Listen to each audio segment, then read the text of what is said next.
Alô, turma! Então, dando continuidade, vamos falar hoje sobre as vias de acesso aí para realizar a hemodiálise. É claro, todos nós sabemos que não é um catéter qualquer para fazer esse procedimento aí super delicado.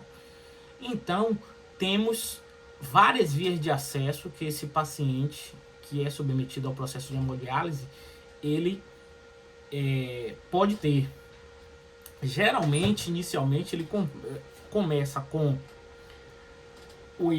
as vias temporárias, que justamente são os catéteres aí, que nós vamos falar sobre ele, e o shunt arteriovenoso, né, que tem a sigla ISAV. E logo após se agendar um processo cirúrgico, realiza aí a via permanente, que é justamente a fístula arteriovenosa. Tem como sigla FAV, fístula arteriovenosa. Vamos falar um pouquinho sobre cada um desses processos aí. Importante falar que essa via ela precisa ser exclusiva, né? Exclusiva, é um vaso exclusivo para fazer isso, por isso que muitas das vezes o paciente está internado lá na unidade de terapia intensiva, o próprio intensivista, o próprio médico intensivista, ele passa esse catéter, né? É um catéter o temporário, né? O catéter de Sorensen, e esse catéter ele é feito de forma toda asséptica, justamente para não levar contaminação, porque o processo de hemodiálise é um processo muito criterioso que vai requerer também aí os princípios da biossegurança, desde a inserção desse catéter até o processo da água, para vocês terem ideia. Então, assim, esse acesso vascular ele é dividido em temporário e permanente, como eu falei, e o que acontece? O temporário, vamos falar um pouco sobre esse catéter de Sorensen, né? Ele é utilizado para o tratamento tanto da IRA, insuficiência renal aguda e crônica, né? Que tem a necessidade de hemodializar assim, temporariamente. Muitas das vezes isso ocorre de emergência. O paciente já tem aquelas hipertensões de rebote, a gente já viu aí quais são as principais causas do paciente se submeter à hemodiálise, mas é importante frisar que um quadro de hipertensão de rebote, o paciente ele não tem percepção da taxa de filtração glomerular, então isso aí vai evoluindo nos graus, quando vê o rim ele para de funcionar e tem que fazer isso aí de emergência. E o que acontece? Na falta de um acesso, tem que colocar esse acesso aí temporário, o catéter de Sorensen nas UTIs para realizar esse procedimento. Ele é realizado de forma percutânea, né, instalado numa veia de grande calibre, aí, geralmente a subclávia ou jugular interno, então muitas das vezes também a femoral, né? A femoral é eleição aí de terceiro caso por conta do risco de infecção. E embora esses métodos aí sejam destituídos de risco, né, a lesão vascular pode ocorrer, como um hematoma, né, no local, o próprio pneumotórax aí. Não esqueça que é um cateto comum de duplo lumen, né? Ele tem de um lumen só e tem de duplo lumen, né? Duas entradas, uma entrada e duas entradas. Infecção, super importante, por isso que eu disse que a inserção dele tem que ser feita de forma asséptica. E muito cuidadosa e criteriosa, porque pode haver também algumas tromboses de veia de subclávia, né, ou fluxo inadequado.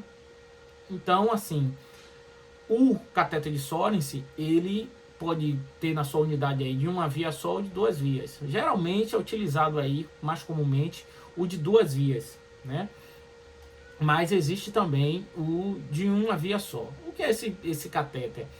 É um acesso que ele vai utilizar a circulação, pode ser venosa, obviamente, através da colocação do catéter de duplo lumen, que é temporário. Deve ser colocado com a técnica totalmente asséptica, né? E um profissional habilitado para fazer isso é de total importância nesse cenário aí. E o que é que acontece aí? Essas duas partes, como tem dois lúmenes, né? Eles não, esses dois lúmenes, eles não se misturam. Isso que é importante, porque muitas das vezes a gente tem duas entradas, mas elas não se misturam aí no processo de hemodiálise. Nós vamos ver uma via azul e uma via vermelha. Essas cores do próprio catéter, ela significa aí justamente no processo, quando a gente for pegar para fazer a hemodiálise, a punção onde vai se colocar, né, na hora da punção, né, onde vai se colocar o conector para fazer o processo todo. E a enfermagem tem que estar atenta para fazer isso e ter alguns cuidados importantes, desde a sua inserção até o processo de hemodiálise, que é feito aí, que pode ser feito 3 vezes ao dia nesse paciente, 3 vezes na semana, perdão, nesse paciente, e tem que ser de forma cuidadosa. A primeira coisa é o curativo, né? Após a inserção, o curativo é feito diário, né? E aí tem que se observar sinais flogísticos, sinais de infecção desse processo, que é justamente aquele rubor, calor, hiperemia local, tudo isso tem que dar uma noção à equipe toda para não fazer esse processo com uma via já infectada, porque senão o paciente pode evoluir com a sepse aí. Né? Em caso de secreção aí purulenta, tem que comunicar. Caso de hiperemia, tem que comunicar ao médico para justamente retirar, mandar para a cultura e fazer uma nova punção. Né? Nesse caso, tem que ser criteriosamente essa retirada, porque se eu tenho sinais de infecção, eu não posso deixar esse cateter ali. Importante heparinizar esse cateter, justamente para não obstruir, aspirar a heparina, né, e colocar em cada lume ali. Geralmente a gente lava aí com 10 ml de soro fisiológico. Essa heparina do cateter é uma conduta que varia muito nos serviços de diálise, sendo muitas das vezes lavado apenas com soro fisiológico, que a gente chama de sorolização, né? Mas se em sua unidade o protocolo, como sempre falo, o procedimento operacional padrão é utilizar a heparina, a gente utiliza a heparina e faz a lavagem ali. Após essa lavagem dos lumes, a gente precisa fechar cada uma, mantendo as duas ocluídas ali, e as pontas do cateter fixadas, né? Após a inserção, o médico ele vai dar uma linha, geralmente uns 4 a 3 pontinhos, né, na ponta, e vai fixar. E esse curativo é feito diário aí com solução antisséptica para não levar infecção para esse paciente. A gente precisa ter esse cuidado. Por quê? Porque a enfermagem é que vai estar todos os dias com esse paciente, que vai trocar esse curativo, que vai observar esse sinais logístico e vai justamente controlar esses sinais vitais aí para ver se o paciente evolui com febre, e que é um sinal aí de infecção importante. Então, sobre o Sorensen, a gente evolui aqui. Vamos falar sobre esse shunt arteriovenoso, que se eu não tiver, no meu serviço não dispuser, ou vai ser uma análise aí técnica do médico fazer esse shunt arteriovenoso. E o que é isso? Uma implantação de um cilindrozinho de plástico duro em uma artéria e uma veia. Como é feito isso?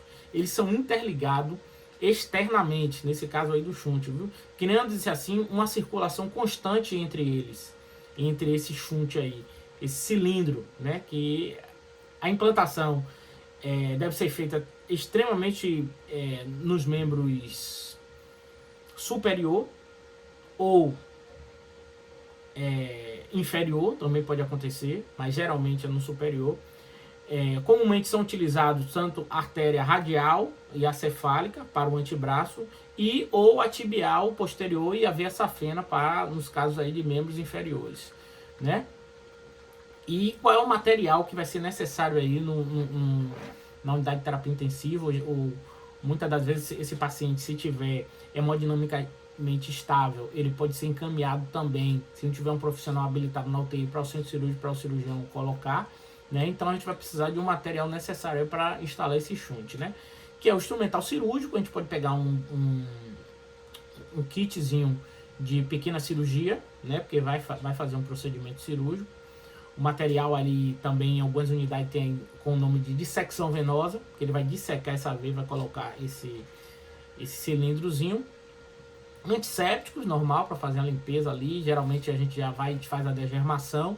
E o bisturi, o chunte com o conector, fio para suturar, os campos, né, estéreos aí, cubarrim, xilocaína para fazer o botão, o soro fisiológico já heparinizado, gases e atadura de crepom para depois fazer um curativo ali compressivo. A colocação do chunte é precedida do seguinte preparo: a escolha do local do cirurgião, a tricotomia e lavagem da área e a proteção da área com compressa esterilizado. Isso é super importante porque a gente permite aí um meio asséptico e garante aí a esterilidade do processo, né? Existe uma proteção que a gente faz também durante o chunte arteriovenoso, que é um período de 6 horas de diálise. Ele é muito eficaz, então ele precisa utilizar a heparina sistêmica ou regional. Isso aí vai depender muito, para evitar essa coagulação justamente no circuito extracorpóreo, com fluxo sanguíneo de 250 ml a 300 por minuto. A frequência de hemodiálise será proporcional ao estado catabólico do paciente, ou seja, o que é isso? A frequência da hemodiálise, o ritmo dela vai ser proporcional, relacionado a tempo, vai ser proporcional justamente aos níveis de toxina, ao estado catabólico aí que tem, né, para ser depurado aí do sangue desse paciente. E o chunte, ele tem sido muitas das vezes aí substituído nos pacientes renais agudos por punção de grandes vasos, preferencialmente as femorais, e que são ligados diretamente à máquina idealizadora. Quais são os cuidados de enfermagem aí com o chunte? Controlar o frêmito dele, né, da fístula ali, arteriovenosa, em local marcado. Manter o chunte aí livre de manuseio, né? A gente não pode colher sangue por essa via e nem utilizá-lo para função nenhuma, como eu disse, é via exclusiva. Fazer curativo diariamente também, né? Verificar as condições de incisão, sinais flogísticos, conservar o membro do chunte apoiado discretamente e elevado para manter as condições aí do fluxo sanguíneo. E é super importante porque a gente também garante aí um acesso por mais tempo, né? E a terceira via, que é super importante também, a gente falar que é mais comum logo após a utilização do catéter e desse chunte, é a FAV, fístula artéria venosa, que é mais permanente. Geralmente você vai ver em pacientes que já fazem aí há muito tempo. Os pacientes se deslocam por meios próprios para as clínicas de hemodiálise, ou você pode receber também seu serviço, o paciente lá na unidade de terapia intensiva, já com essa fístula, né? Que a fístula aí é permanente. E o que é essa FAV?